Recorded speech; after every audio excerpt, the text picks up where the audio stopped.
आज मैं आपकी अनुमति से ऑपरेशन सिंदूर से जुड़े कुछ महत्वपूर्ण तथ्यों और विषयों को सदन के समक्ष रखने के लिए यहां खड़ा हूं।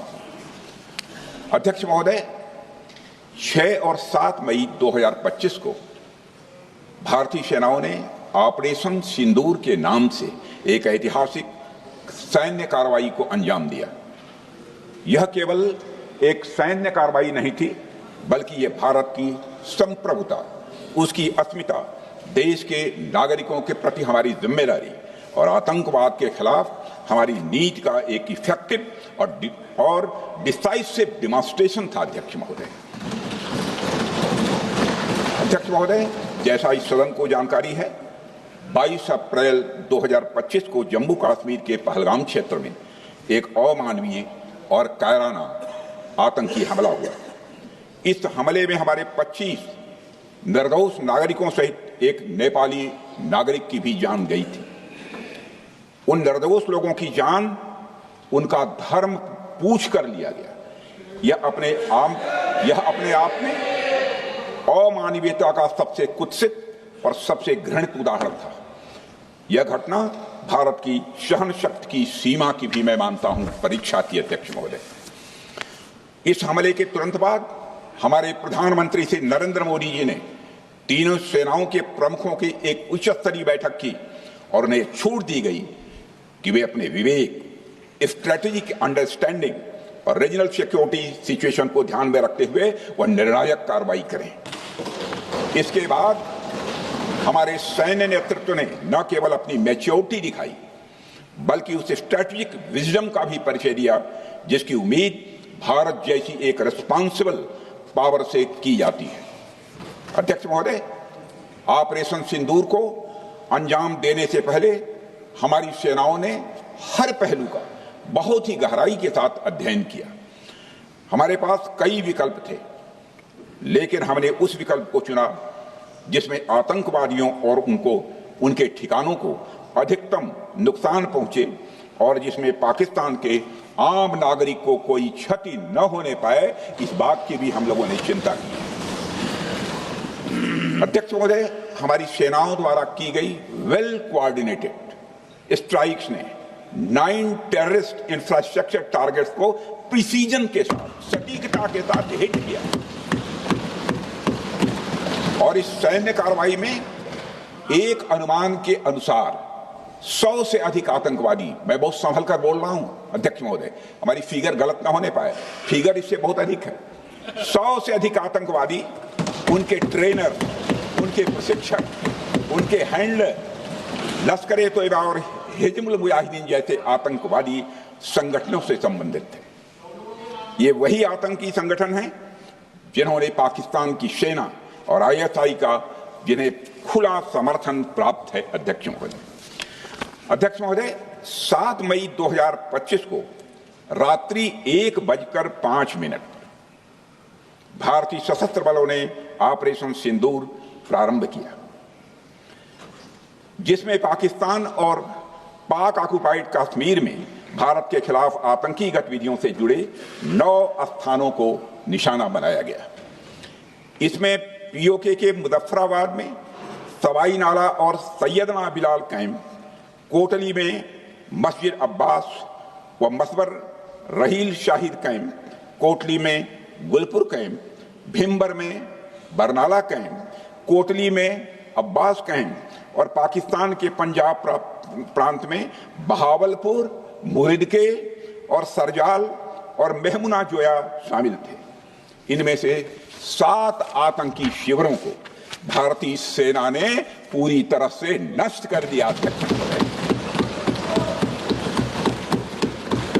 जबकि भारतीय वायुसेना ने मुरीदके और बहावलपुर को नेस्त नाबूद किया, जो लश्कर-ए-तोयबा और जैशे मोहम्मद के केंद्र हैं। पूरा ऑपरेशन मात्र, अध्यक्ष महोदय, जानकर पूरे सदन को प्रसन्नता होगी कि विदिन 22 मिनट्स पूरा ऑपरेशन समाप्त हो गया और हमने आतंकवादियों को उनके घर में घुसकर मारा। सशस्त्र बलों ने हमारी माताओं और बहनों के सिंदूर का बदला लिया और प्रत्येक भारतीय इस भावना से ओतप्रोत हो गया। अध्यक्ष महोदय, मैं चाहूंगा कि पूरा सदन एक बार हमारे सेना के बहादुर जवानों के शौर्य और पराक्रम का अभिनंदन करें। अध्यक्ष महोदय, यह सिंदूर की लाली शौर्य की कहानी है। यह सिंदूर की लाली शौर्य की कहानी है, भारत के मस्तक पर वीरता की निशानी है। अध्यक्ष महोदय, सेनाओं ने अंधेरी रात होने के बावजूद हमले की सफलता के स्पष्ट एविडेंस भी जुटाए हैं, साक्ष्य है हमारे पास। अध्यक्ष महोदय, हमले के कुछ ही घंटों के भीतर एक प्रेस रिलीज और मीडिया ब्रीफिंग के माध्यम से इन्हें जनता की जानकारी के लिए जारी कर दिया गया था। मुझे यह पुष्टि करते हुए गौरव की अनुभूति हो रही है कि सशस्त्र बल अपने सभी मिशन ऑब्जेक्टिव्स को पूरा करने में पूरी तरह से सक्षम रहे और साथ ही कामयाब रहे।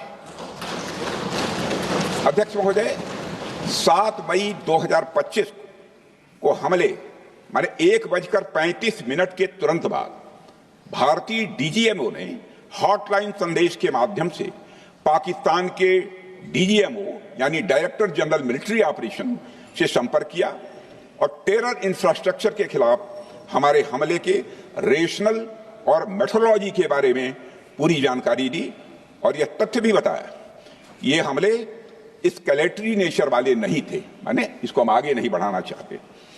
जिन मोहि मारा तिन मोहि मारे। अध्यक्ष महोदय, जिस प्रकार प्रभु हनुमान ने लंका में अपनी रणनीति बनाई थी, उसी प्रकार हमने भी उन्हीं को निशाना बनाया जिन्होंने हमें नुकसान पहुंचाया था।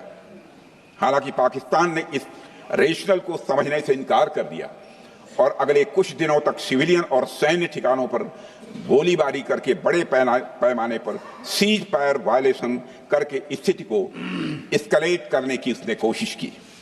अध्यक्ष महोदय, 7-8 मई 2025 की रात को क्लियरली आइडेंटिफाइड आतंकवाद संबंधी ठिकानों पर हमारे सफल ऑपरेशन के बाद, सफल हमले के बाद पाकिस्तान ने स्थिति को एस्केलेट कर दिया और अनमैन्ड एरियल सिस्टम और अन्य साधनों का उपयोग करके भारतीय वायुसेना के बेसेस, भारतीय वायुसेना के सेंसर्स और सेना के फॉर्मेशन हेडक्वार्टर से लेकर ब्रिगेडों तक पर भी उसने हमला कर दिया। हालांकि हमारी इंटीग्रेटेड एयर डिफेंस ग्रिड और काउंटर यूएस ग्रिड ने इन हमलों को सफलतापूर्वक विफल कर दिया। अध्यक्ष महोदय, यस-400 यमारसैन आकाश मिसाइल सिस्टम और एयर डिफेंस गन्स बहुत प्रभावी साबित हुई हैं। अध्यक्ष महोदय, इस एस्केलेशन पर हमारा जवाबी हमला स्विफ्ट, प्रोपोर्शनेट और नपातुला था। अध्यक्ष महोदय, जिसमें 8 मई 2025 को केवल चुनिंदा पाकिस्तानी एयर डिफेंस सिस्टम और सेंसर नेटवर्क को प्रिसीजन गाइडेड मिशन द्वारा म्यूनिशंस द्वारा जो है टारगेट किया गया। अध्यक्ष महोदय, हमारी कार्रवाई पूरी तरह से सेल्फ डिफेंस में थी, न तो वह प्रोवोकेटिव थी और न तो एक्सपेंशनिस्ट थी। पाक द्वारा ये हमले 7 मई 25 से लगातार चले और 10 मई 2025 को रात लगभग 1:30 पर पाकिस्तान ने बड़े पैमाने पर भारत के ऊपर मिसाइल, ड्रोन, रॉकेट और अन्य लॉन्ग रेंज वेपन्स का इस्तेमाल किया। इसके साथ साथ उन्होंने इलेक्ट्रॉनिक वारफेयर से जुड़ी टेक्नोलॉजीज का भी सहारा लिया। अध्यक्ष महोदय, उनके निशाने पर हमारे भारतीय वायुसेना के अड्डे, थल सेना के एमिनिशन डिपोज, हवाई अड्डे और मिलिट्री कैंट थे। अध्यक्ष महोदय, यह कहते हुए मुझे एक गौरव की अनुभूति हो रही है कि हमारे air defence system, counter drone system और इलेक्ट्रॉनिक इक्विपमेंट्स ने पाकिस्तान के इस हमले को पूरी तरह से नाकाम कर दिया। पाकिस्तान हमारे किसी भी टारगेट को हिट नहीं कर पाया। अध्यक्ष महोदय, और हमारे किसी भी इंपॉर्टेंट एसेट को नुकसान नहीं हुआ है। हमारी सुरक्षा व्यवस्था, अध्यक्ष महोदय, चाक चौबंद थी और हर हमले को हम लोग रोका गया। मैं इसके लिए भारतीय सेना के बहादुर सैनिकों की जमकर सराहना करता हूं, जिन्होंने दुश्मन के हर मंसूबे पर पानी फेर दिया। और अपने प्रतिपक्ष के मित्रों से भी कहना चाहता हूं, एक बार फिर से भारत के सेना के जवानों का कम से कम मेज थपथपाकर उनका अभिनंदन करिए। बहुत बहुत धन्यवाद। बहुत बहुत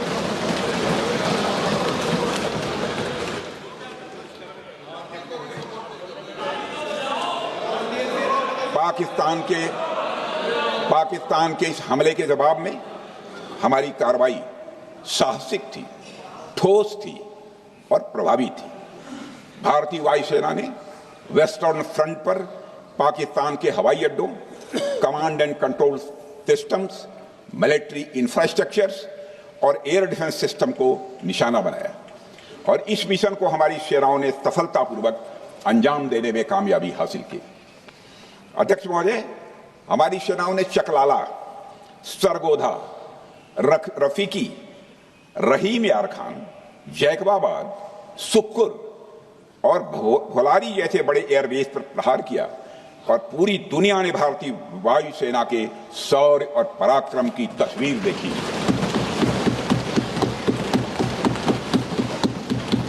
अध्यक्ष महोदय, ऑपरेशन सिंदूर ट्राई सर्विसेज कोऑर्डिनेशन का एक बेमिसाल उदाहरण था। जब भारतीय वायुसेना ने आसमान से हमले किए, हमारी थल सेना ने जमीन पर मोर्चा संभाल लिया। हमारे जवान नियंत्रण रेखा पर पूरी ताकत से डटे रहे और पाकिस्तान की हर हरकत का करारा जवाब दिया। अध्यक्ष महोदय, भारतीय नौसेना ने भी, लोग पूछते हैं भारतीय नौसेना का क्या रोल था, भारतीय नौसेना ने भी उत्तरी अरब सागर में अपनी तैनाती मजबूत कर दी। भारतीय नौसैनिकों ने पाकिस्तान को यह साफ संदेश दिया कि हम समुद्र से लेकर जमीन तक पाकिस्तान के हर महत्वपूर्ण ठिकानों पर प्रहार करने में न केवल सक्षम हैं बल्कि हम तैयार हैं। अध्यक्ष महोदय, इस ऑपरेशन का मकसद टेररिस्ट कैंप्स और उनके सपोर्टर्स को टारगेट करना, उन्हें नेस्त नाबूद करना था और यह साफ संदेश देना था कि भारत आतंकवाद के विरुद्ध जीरो टॉलरेंस रखता है।